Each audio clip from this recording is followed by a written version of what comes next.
Hi everyone, this is Habiba and welcome to Drop a Pin. And the first pin I'm dropping this season is in Athens, Greece. Today I have a special, dedicated, hardworking, and a believer athlete who crossed 5,727 miles chasing his dreams of playing Division One college basketball and getting a degree. He proved not only to himself but also to his family that their hard work paid off. Tasos Kamateros. Hi, how are you doing? Hey, thank you for all the words about me, and I appreciate it. Thank you for having me here.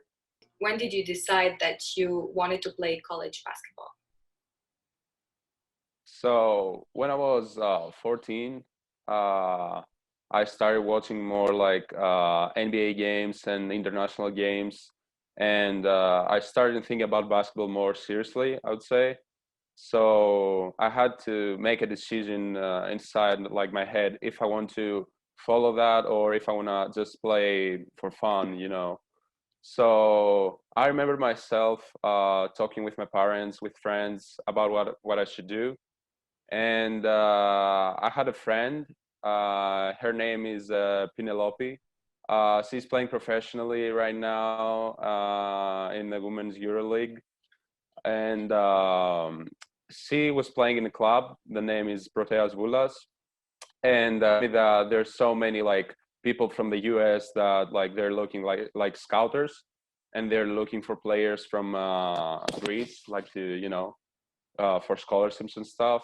So I thought that would be a good idea to go to a good club, play for them, play in a high competition level, and maybe achieve a goal that would change my life. So, how was your recruiting process? I have a friend here that lives in Minnesota, and he knew about USD, and he knows about schools here, and he told me to send the video to like the coaches here, one of the coaches here, Coach Gamelli, and I sent him my highlights. We start talking a little bit, and then my friend told me his name is Lance Berwald. I have to mention that too because he's a great friend, and he told me you should come over the states for 2 weeks, and we can visit some schools and talk with the coaches in person and see how it goes.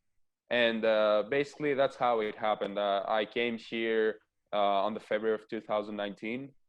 I was scared because it was the first time going overseas and leaving my home, and I became more scared when I saw the snow outside here, because I haven't seen that snow back home before. Same. So I was scared, like big piles of snow. You can't go out without like proper clothing. So yeah, it was a great experience for me. Yeah, I know. I had the same experience kind of because I've never seen snow in my life before I came to USD. So, why did you Yeah. choose USD? Okay, so as I said, I came here for about 2 weeks. I visited some schools, Division One, Division Two schools, and when I came to USD, my first impression about the people really made me think the USD as the best option so far. I remember I was talking with the coaches, I was talking with the players, I was talking with some people from from the community. Excuse me.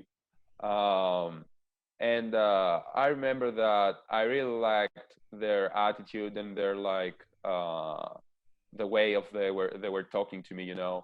So when I went into like the facilities, the arena, the gyms, the weight room, the locker room, everything, I was in a complete shock because I have never seen that type of facilities before. Because here it's so organized, it's very big.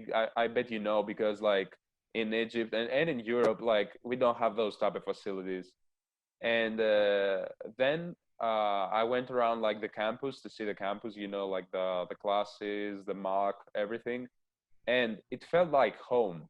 Even though I was like so far away from home, it felt like a place that could be potentially my home. So from the first moment, I I really had in my mind USD, and I also stayed for the whole day. I came here in the morning and I left at night. I watched two basketball games, the women's game and the men's game. They were playing against, if I'm not wrong, I think it was North Dakota State. I'm not really sure, Yeah. but I remember I love the fans in the stands. I love the way they were playing, their game style, the play style, and yeah, it really attracted me a lot. So yeah, Yeah, I know fans are great here, and it really feels yeah, the community in general, I love it here. yeah. Yeah. What do you recall of that day, the first day of classes? So I wanna mention one more thing here. The first day I came here, it was the I think the 14th of August, and I couldn't stay in Coyote Village yet because I had to do some papers or something. I'm not sure. So excuse me. So I had to stay in one of my teammates' house. Tyler Hagedorn, Stalin Mude, Tristan Simpson, and what was in there? It was Caleb Klein. He was like our manager, and I didn't know those guys. Like I've never seen them before, and I had to sleep in their house, and that really felt weird for me because it's like the first impression and all that, and those guys really made me feel like home again. Like from the first moment, they felt like brothers. Like they felt like they want to help me. They want to show me around the place, and the first day in class, I wasn't uh, I wasn't that scared because I already talked with my teammates. I had practiced a little bit my English, and I was more comfortable. But I was again in a shock because the classes are different here, the way the professors work, and again I felt really comfortable from the first moment I got in class. My classmates were good people. The professor was a good person. I don't remember like what class I had, but I remember that it was fun. So now to the fun question. So, what is the first question or misconception people ask you when you just say, I'm an international or I'm from Greece?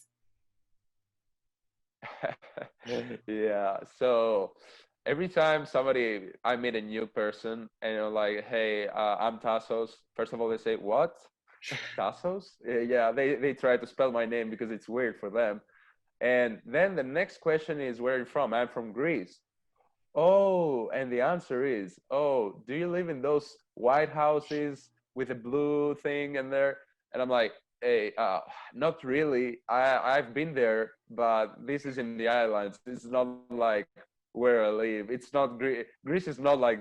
So yeah, that's the first question they always ask me, and then Yeah. like my roommates and my teammates, the first like couple of conversation we had, they would ask me like if questions about like Greek gods, Greek mythology.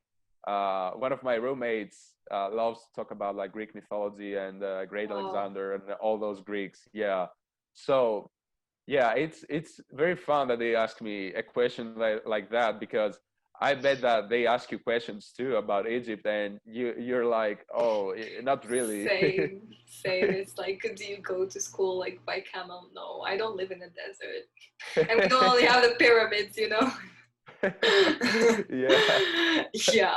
So now let's talk basketball.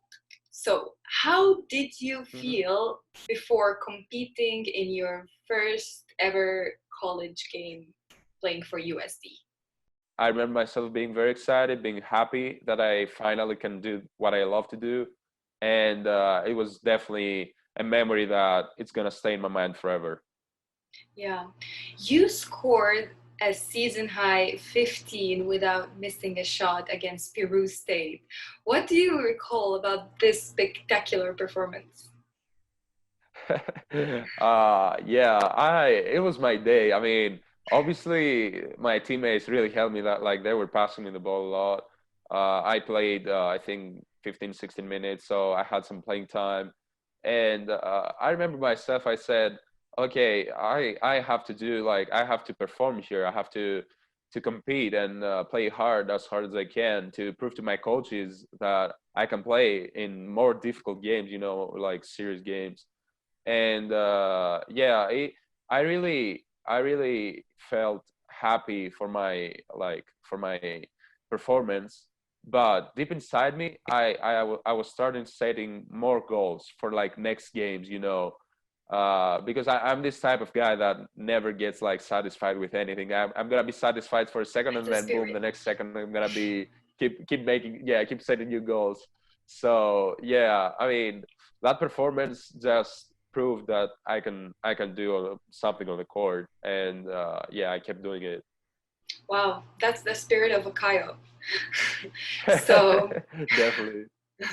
your coach's office visit in March was a turning point for you. Tell me about it. And yes, I want to hear those little details.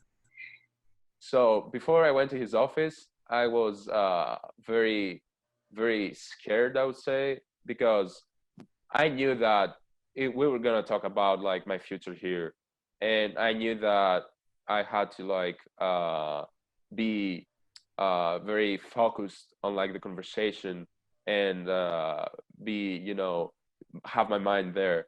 So I went in there. We started talking about the season. We started talking about my contribution in the team. We talked about what I need to change on my body, what I need to change on my game, and all those stuff. We were talking about like 20, 30 minutes maybe.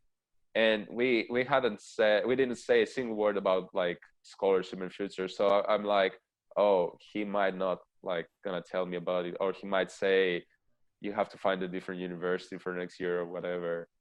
So I wasn't like super happy.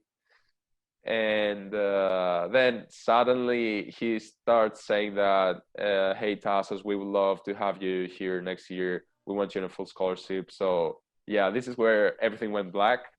I, I, I swear I lost my words. I forgot how to speak in English. And I was just like, I remember looking at him. He was talking. I don't remember after that his words, like what he said. I mean, he started talking about like next year and stuff, but I can't like recall what he said exactly. But I remember that I was so excited, like, you know, fireworks in my mind, like everything. I was super happy about that. And he said, okay, that's it for me. Have a safe flight, go back home and stuff. And I said only this: hey, coach, I know I didn't say much now. I've lost my words, but I know I'm gonna send you a text message later to explain more. Because I couldn't speak in English. I couldn't speak in English. I ran out of his office. I called my parents. I told them the news. Everybody was like so excited and a big relief, you know. It was a big thing for me and my family, and a big accomplishment for me too. So Yeah, yeah, I can see. pretty fun and exciting moment. Yeah, Yeah, I can see how this feeling is really irreplaceable when you feel like your hard work, like you earned it. exactly. Yeah. So, finally, into our signature question. If I or anyone watching were to go to Greece, what are the two top things that we should do? So yeah, I think the first thing you do is you go to Athens, you visit Acropolis, you visit all the places in the center, and yeah, that's the first thing. And then the second thing that most people know is you go to the islands. You go to Santorini, you go Santorini. to Milos, you go to Mykonos. You basically every like all the islands in Greece, they're lovely. I love all of them. I haven't been in all of Absolutely. them. I have been in most of them with either my family or with friends. And I think it's a thing that you have to do at least once before, like in your life, you know. If someone comes to Greece, they should definitely like hit me up with a text and tell me, "Hey, Tasos, I'm there. What I have to do? Like, what am I supposed to do here? Like, what's the best thing to do?" So, yeah. Yeah, that's cool. Okay, guys, hit Tasos up if you ever went to Greece. So, Tasos, Thank you so much for joining me and drop a pin and sharing your amazing story. And Thank ladies, you. Appreciate it. I appreciate you. yeah, thank you so much. And ladies and gentlemen, stay tuned for our next pin.